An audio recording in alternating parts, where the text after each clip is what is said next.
medal hunt found its last gasp as 10 medals were snapped up on the penultimate day. Deepika Pallikal and Jyotsna Chidaker squeezed the favourites out of contention, while the pugilists were hit hard by some very tough opposition. Pinky Rani's bronze medal was bettered by the men who brought home as many as 4 silver. The shuttlers came away with sensational victories to keep hopes alive for a gold rush on the final day. Even as the Indian men prepare to hunt their first ever Commonwealth Games gold medal.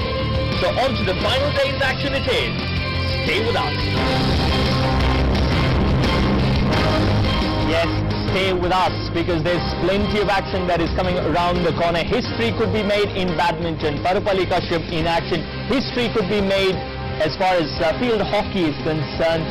Finally, will Australia be defeated? That's something that we'll have to wait and watch. So plenty to look forward to. This is the final day of Glasgow 2014. So 3 big events that we need to be concentrating on.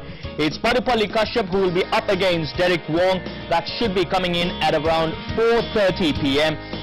Jwala and Ashwini are up against a Malaysian pair. That's a massive one badminton. 5:30 p.m. is when that is expected to start. India up against Australia. That's the gold medal match. Can they go ahead and defeat the Australians? That's coming to you at 4:45.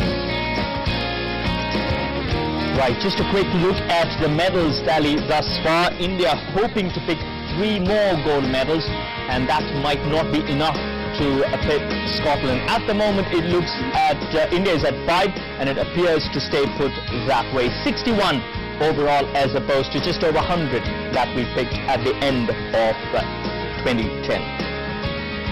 Excellent to have your company on this live coverage across 10 Network. This is the final day of Glasgow 2014.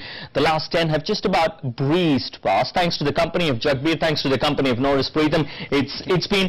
It's been one journey really, and the last 10 days have just about breezed past really. That's right, and the way we started with gold and silver, 1, 2, 1, 2, I thought it's going to last till the end. But nevertheless, quite satisfactory. Let's kickstart things by talking about some of the silver lining really from last evening. Starting off with Indian athletics. Arpinder, good performance. We knew that he will put up a good performance, and he didn't disappoint us. No, he hasn't. It was a very good performance, especially in pouring rain, and there were puddles of waters. And the best thing is that he didn't foul many jumps. In 14:46, 14:31, 16:09, all the valid jumps. There were only one jump which he missed. So I think it's a very good performance, and he may have been a bit disappointed, but we are happy as athletics watcher. A bronze medal in triple jump in the Commonwealth Games is a good thing. Whereas the gold medal was 17.20. Yeah. But if there was a disappointment last evening, it was obviously from the relay section, 4x400 element ratio.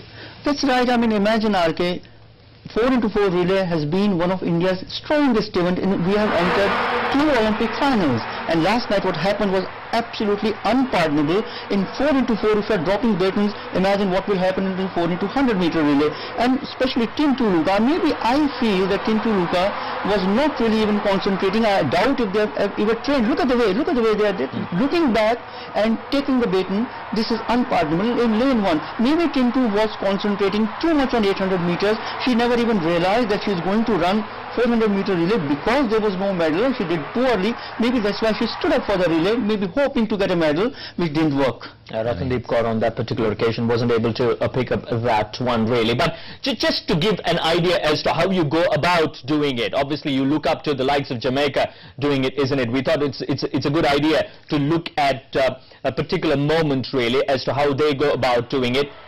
As smooth as you can get really there. You just look at the incoming runner and the outgoing runner, they didn't even exchange glances. It was automatic.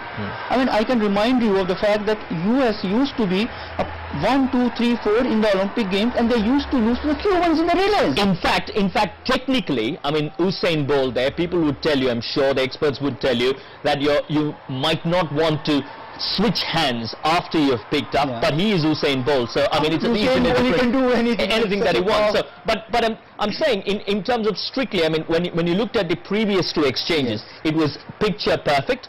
Because they train for it, they Yeah. train for exchange. I mean, relay running is not just picking up 4 runners and pushing them to run. Sure. Huge opportunity for India to pick a few more of those gold medals. When I talk about that, this is exactly what I'm talking about with respect to badminton in particular. Parupalli Kashyap goes against Derek Wong, who's ranked number 40. Remember, Kashyap is ranked 22 in the world.